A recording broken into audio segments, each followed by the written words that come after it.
Hi Pisces, this is Jav. Welcome po sa ating channel. By the way, Pisces, this is timeless reading. Gamitin ang reading na ito bilang gabay lamang. Kung naka-resonate kayo, comment down. Tandaan, ito ay channel reading po. Kunin nyo lang po kung anong naka-resonate sa iyo. This is for you, Pisces.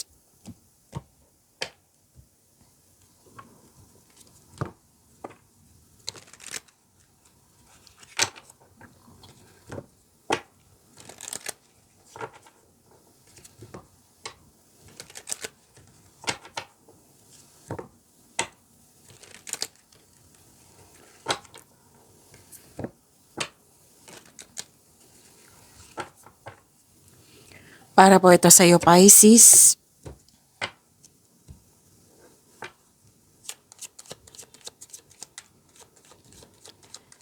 Maraming salamat po sa inyong patuloy na suporta, sa mga nag-donate, sa mga hindi nag-skip ng ads, maraming salamat po. Sa mga hindi pa nag-subscribe, subscribe na po kayo at click bell notification para malaman nyo na may bago tayong video.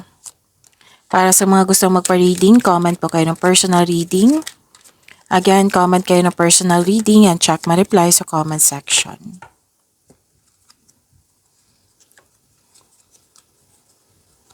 New beginning. Bagong simula. Pwedeng bagong simula sa trabaho, negosyo, bagong simula sa relasyon, bagong koneksyon, bagong ginagawa. Okay? Okay. May nakita ako ditong concern sa immature na tao. May nakita rin ako ditong humihingi ng atensyon na pwedeng ikaw to or pwedeng siya. May humihingi ng atensyon dito na isang bata or inner child mo ito. May na-hire dito kahit walang experience. At pwedeng self-study or may usapin tungkol sa teacher, student, or education. At nakikita ko dito na nagkaroon po ng pwedeng self-study din to eh. May malalaman din kayong sekreto. Actually, dalawang card po nagsabi dito na may malalaman kayong sekreto. Pwedeng malalaman mo yung taong nanloko or manloloko or sekreto po. Mabubulgar. Kasi nga, malakas ang yung intuition. At nagkaroon ng time for reflection and mas lumawak yung ambisyon sa buhay.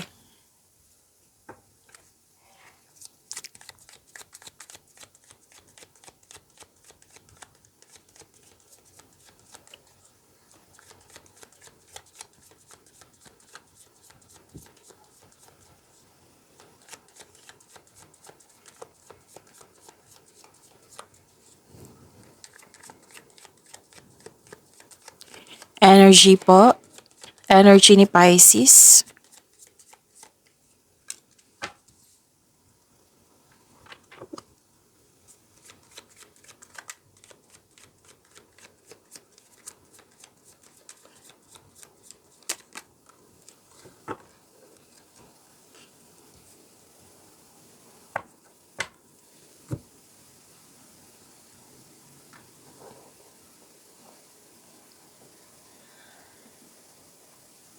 Kung may napansin kayo na repeating message, yan po yung pinupush ng course nyo po. Like for example, nanood kayo sa inyong monthly gabay tarot reading, sa inyong first half of the month of September, sa inyong weekly gabay tarot reading at dito 10.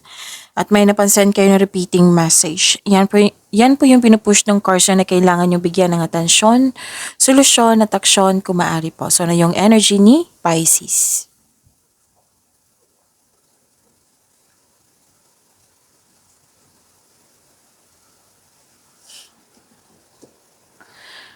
Okay, nagkaroon ng balanse, nagkaroon ng stability, nagkaroon din ng pagkakaisa. Pwedeng pagkakasundo to sa isang tao, pwede din balanse to sa money, pwedeng balanse din sa inyong emotion. Pwede din nagbabalanse kayo, may iniisip kayo, nagbabalanse kayo, pwede din pumipili, okay? Pumipili, may pipiliin, yan. May kasiyahan buhat sa paglilibang, So this cards reminds you na magkaroon ng balanse sa schedule, panahon sa sarili, panahon sa pamilya. Kasi may nakita ko ditong buhos ang oras mo sa trabaho ba, sa pag-aaral ba, or sa kaka-travel. At ang ilan sa inyo nagdadalawang isip sa paggawa ng desisyon if you're going to travel, enough ba ang money? And yes, ang sabi dito panahon. Kailangan ng panahon. I think, what I meant is, pwedeng ikaw to ang may concern sa lack of time. Or di kaya'y yung tao na may concern sa iyo regarding sa lack of time. Single ka man, may relasyon sa buhay mag-asawa, kayong lahat na kailangan po na magkaroon ng balanse po sa sarili, panahon sa enough time for yourself, to your partner, to your family. So, wag niyong hayaan, kumbaga, kasi kung lalabas kasi itong card na ito, meaning to say, kung pabayaan mo na magkaroon ng concern na ganyan, magkakaroon ng problema. It might be, sasabihan ka na ng person mo or pamilya mo or matalik mong kaibigan na ano ba to si Pisces, puro na lang trabaho, wala ng panahon sa akin. Pwedeng ganun. Pwedeng ikaw ang may concern nito sa kanya. Pero so far, wala pa naman ako nakita dito. Huwag niyo lang hayaan na magkaroon ng problema. Okay? So, kailangan pag-uusap yan. At ang sabi ng card dito, tamang pag-manage ukol sa pera, financial, budget, para mas lumago pa ang iyong kaperahan. So, kailangan ng balanse para mas lumago. Yan. And, pagbalanse, more on pagbalanse to eh.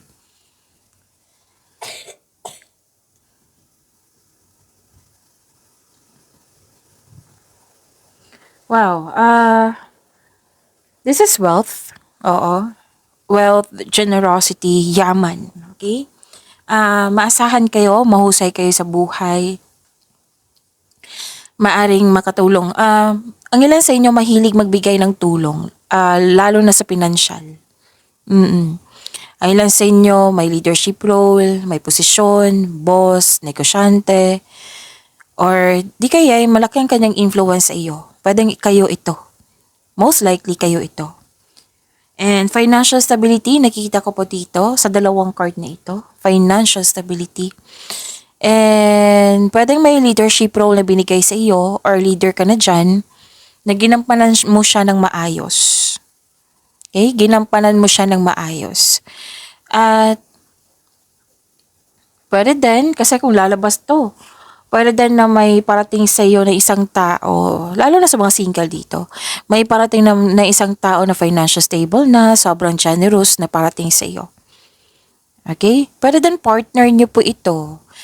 Okay? So, iklaro ko lang iklaro ko lang ha, ulitin ko. Pwedeng ikaw to, pwedeng partner mo, pwedeng itong tao na parating sa iyo. Okay? Na naabot yung financial maturity. Gusto niyo bumili ng bahay or property? Okay? Or gusto niyo bumili ng ng gamit na magbibigay ng pamper sa'yo. Pwede din na gusto mong magbakasyon. Kasi nagbabalanse ka dito. Kanina sinabi ko, di ba, nagbabalanse ka. If you go to travel, enough bang money? So, nagbabalanse ka. Okay? Gusto mong magbakasyon. So, ang sabi ng card dito, di ba, financial stability, ang pagtaas ng tagumpay sa pananalapi, at katatagan ay nasa iyong kamay na. Maaring may parating na kasosyo or may magbigay ng puhunan sa iyo upang tulungan ka sa pagkamit ng iyong layunin. Pero then hindi material na bagay, kundi ideas. Malaking tulong yan ha, ideas. Okay? So, most likely, meron naman sa relasyon, pero most likely kayo nakafocus sa inyong money. Which is, may nangyari nga sa inyong money. Tagumpay sa pananalapi. So, claim nyo po, Pisces, ang ganda.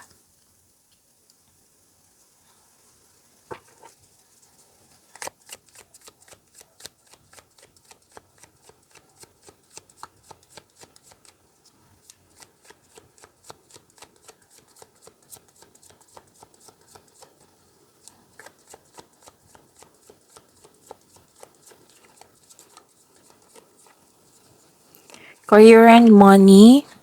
Dalawa na po ito. Kunin ko na ha.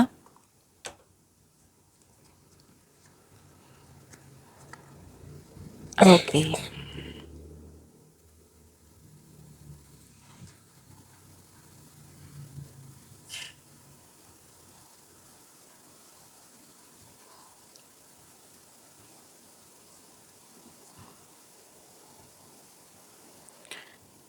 Ang sabi ng card nyo dito, humingi po kayo ng tulong mula sa isang trustworthy coworker or taong same kayo ng negosyo, business industry. At tsaka na makagawa ka ng diskarte sa inyong kaperahan at layunin. So, ibig sabihin yan, pagyamanin. 'Di ba? Dalawang card kasi nagsabi dito eh. Ang sabi ng card dito na magaling kayong gumawa ng desisyon. Tapos, ang sabi din dito, manindigan kayo para sa iyong mga paniniwala. Mag-focus ka sa logical at katwiran kaysa sa umasa sa iyong emotion. At makinig din sa inyong intuition. Okay? Magtiwala din sa inyong boses. At malaki ang influence ng isang single parent dito. It might be ito yung pausap mo or kayo po ito.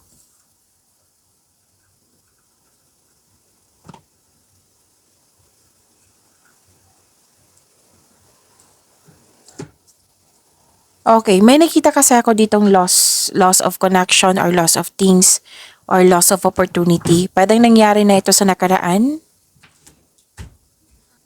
Again, pwedeng nangyari na ito sa nakaraan na bitbit mo hanggang ngayon. Or pwedeng mangyayari ngayon na sana'y ma-overcome niyo po. Okay?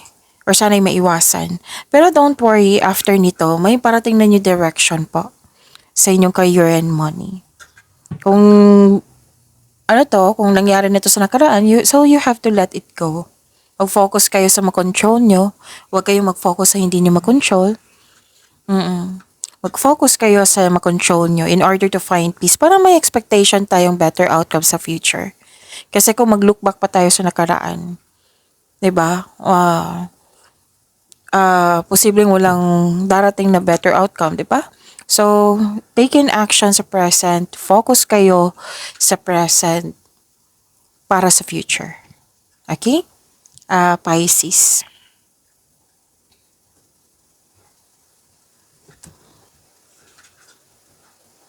Baka may narinig kayong back sa background ko kumakain na binigyan ko ng snacks yung bata. So, focus kayo sa mensahe para may makuha kayong gabay.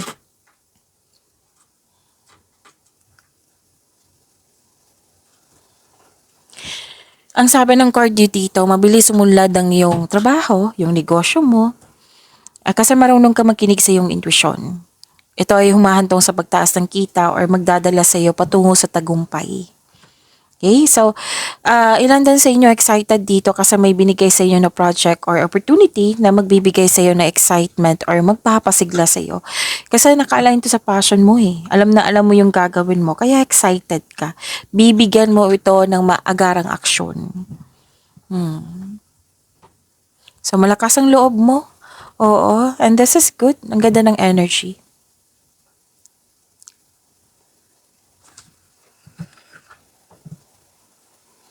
Ang advice ng card nyo dito, to achieve a success in career and money, kailangan mo mag-focus, comes with determination, na may clear intention. Basta po, dalawang card po nagsabi dito na ito na yung oras na mag-create ka ng konkretong plano kasi bibigyan mo na ito ng aksyon.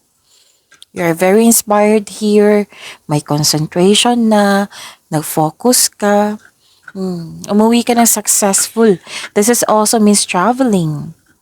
You are moving forward to the next level. Kasi nga, marunong ka makinig sa iyong intuition, yun nga, nagkaroon ng resulta. Gagawa ka din ng big decision, oh. So, tamang-tama to. Kasi gagawa ka ng konkretong plano, di ba? Oo. Makakagawa ka ng best choice niyan or best decision.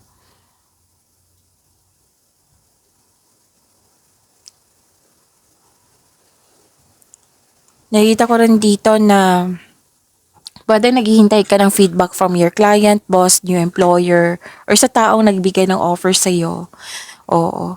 Yung sinabi ko kanina sa inyo na may binigay talaga sa inyo na excited ka kasi naka-align sa passion at sinabi din dito na makakatulong ito sa iyong buhay pinansyal.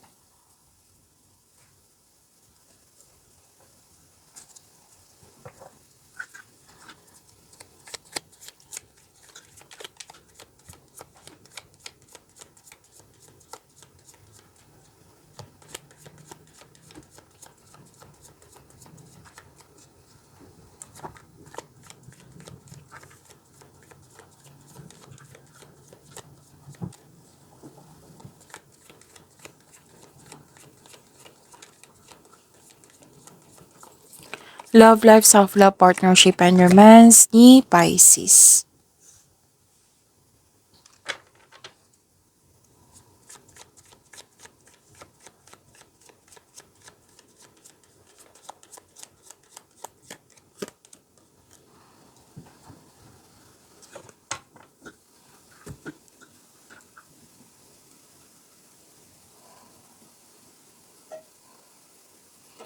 Okay, nakita ko dito na nagkaroon ng pagkakaisa. May divine timing, oh. May nakita kong divine timing. Excuse me, kailangan ko mag-burp. May nagtutulungan kayo. Combination of forces. May realization na ganap, may katahimikan. If you're single, huwag pilitin na magbuo ng relasyon na hindi nakatadhana sa iyo. Huwag kang mag-alala, Pisces. The universe is working behind the scenes to bring romance into your life. So, trust the divine timing po. May tao talagang nakatadhana sa iyo. Sa mga marelasyon sa buhay mag-asawa, may emotional and tense na mangyayari po. Ang taas ng trust level nyo sa isa't isa, this may lead to the next level sa inyong relasyon. You are divinely guided, Pisces. Maaaring nagbigay ito ng signs sa pamagitan ng isang tao or kaibigan na maaaring makatulong sa struggle mo ngayon. Kaya kailangan mo lang po ng mahabang pasensya po as the universe goes to work to bring your desires into reality. So seek balance and create a calm atmosphere.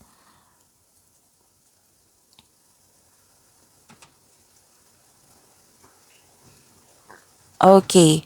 Makaka-receive kayo ng good news. May magandang balita po na parating or may bagay na matutupad. May parating na good news especially after a period of struggle. At, this is good. Matibay ang inyong relasyon, connection sa isang tao. Maaring nag-date kayo ngayon after ng masalimuot na di pagkakaunawan ng kahapon. So mag-uusap kayo at magkakaayos. This is good. Sa mga single po, handa ka nang pumasok sa buhay ng pag-ibig. Yes.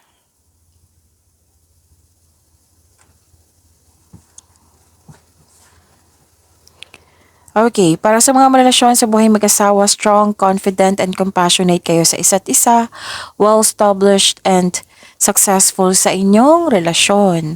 Sa mga single po, may makilala kang very passionate sa gusto sa buhay. Charismatic, masayahin, maano din ideal type niyo po ito.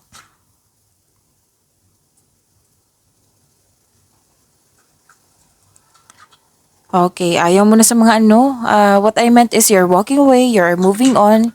Pwedeng nag-move on ka, hinayaan mong matapos yung mga nangyari. Pero then nag-move on na kayo kasi magkakaayos na kayo. Or di kayo, you're walking away from a connection sa isang tao that no longer serves you. Kasi posibleng nagkaroon ng unhealthy connection. Pwedeng sa person mo to pwedeng sa matalik mong kaibigan, basta malapit sa iyo. Okay, so nagpasya ka dito. Nagpasya na may kasamang aksyon.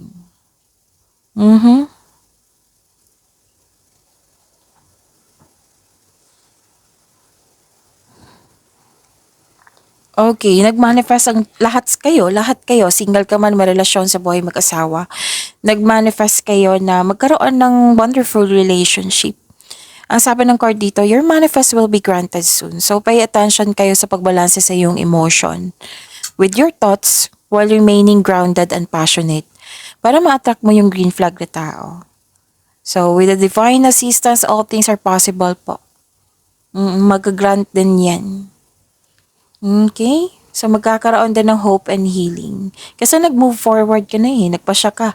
Nagbigay ka ng action na mag-move forward. So, magkakaroon na siya ng healing. You are in a process on healing na.